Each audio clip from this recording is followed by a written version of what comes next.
Assalamualaikum warahmatullahi wabarakatuh. Di video kali ini kami dari kelompok eh, Wardah Mata Kuliah Studi Kelayakan Bisnis akan mempresentasikan tugas yang telah kami kerjakan, yaitu eh, bisnis simple bisnis dari UMKM Nasi Kebuli.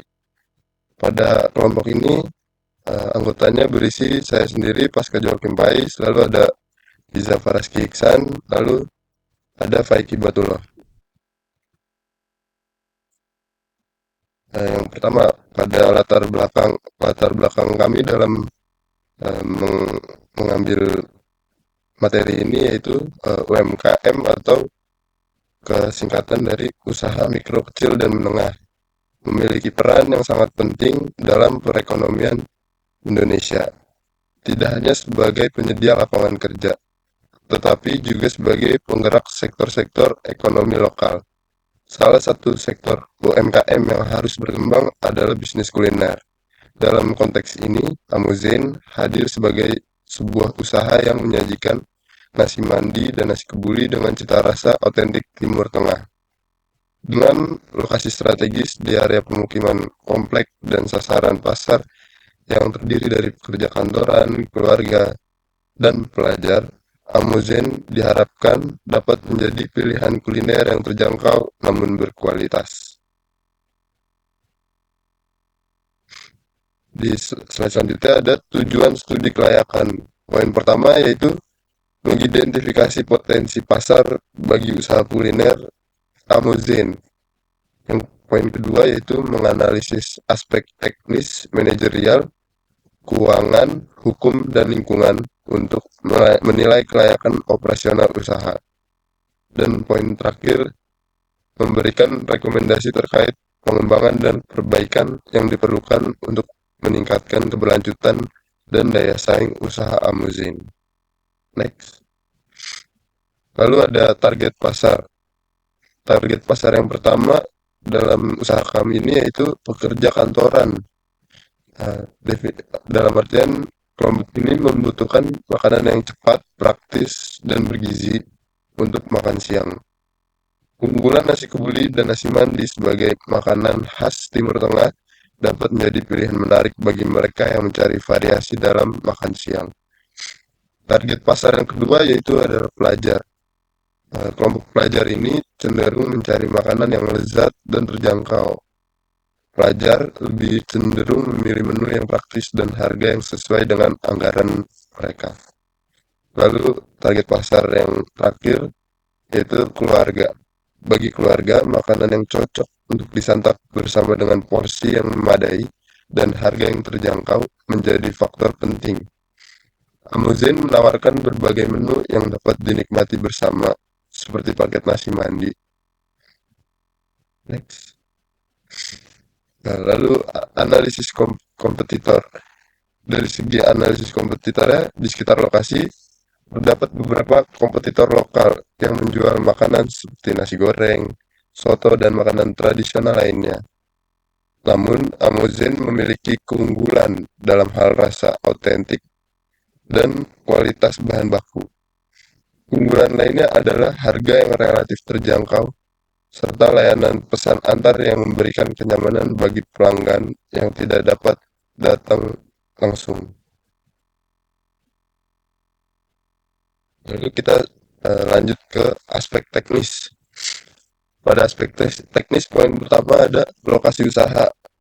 Amuzen berlokasi di Komplek Dekru Caraka Buana yang berada di area pemukiman dengan akses mudah ke jalan utama.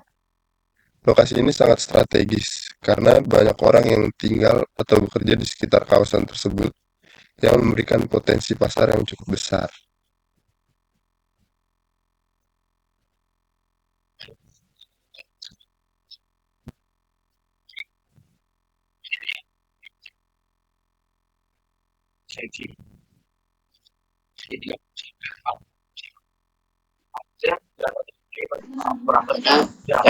Aspek teknis yang kedua ada proses produksi.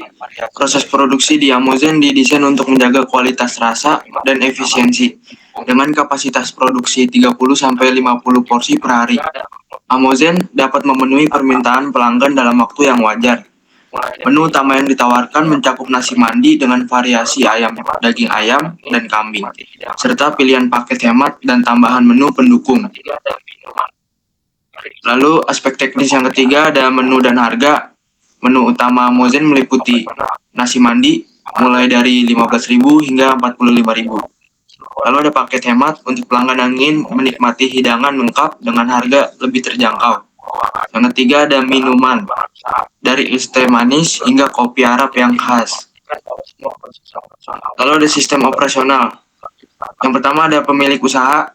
Pemilik bertanggung jawab untuk keseluruhan manajemen bisnis, termasuk pengambilan keputusan strategis, pengelolaan keuangan, dan perencanaan pengembangan usaha.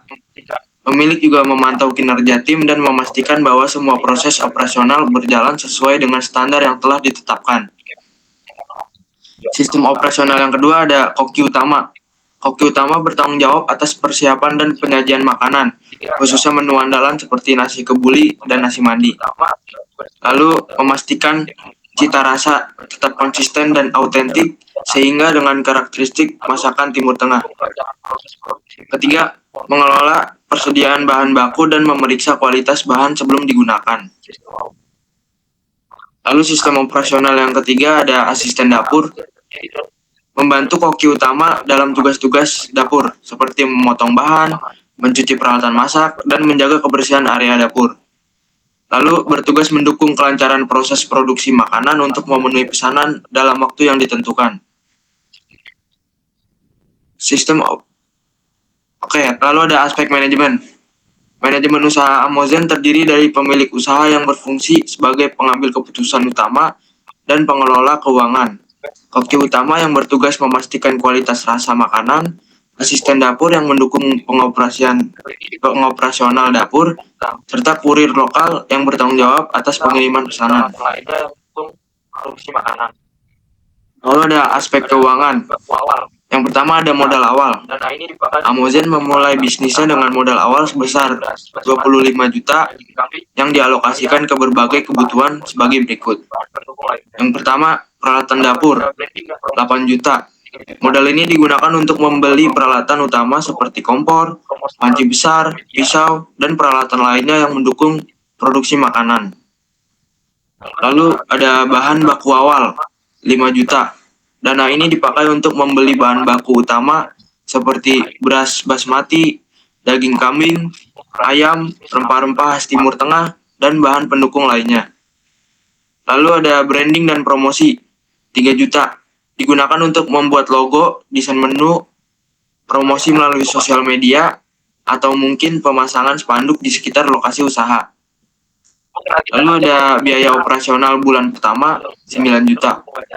Alokasi ini mencakup gaji karyawan, biaya listrik, air, gas, dan pengeluaran lain yang mendukung operasional bisnis selama bulan pertama. Lalu selanjutnya ada aspek keuangan. Koreksi pendapatan Amozen akhirnya menjual 30 porsi nasi kebuli per hari dengan harga 30.000 per porsi. Lalu ada aspek keuangan. 30 hari per bulan. Koreksi pendapatan adalah 30 porsi dikali 30.000. Bung, nanti kata aja Bung yang ini, tenang.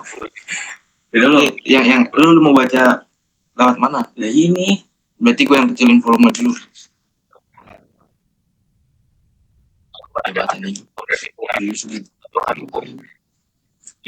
Lalu selanjutnya ada aspek keuangan. Koreksi pendapatan. Amozen menargetkan menjual 30 porsi nasi kebuli per hari dengan harga rata-rata 30.000 per porsi. Dengan asumsi 30 hari kerja per bulan, proyeksi pendapatan adalah 30 porsi dikali 30.000 dikali 30 hari, yaitu 27 juta per bulan.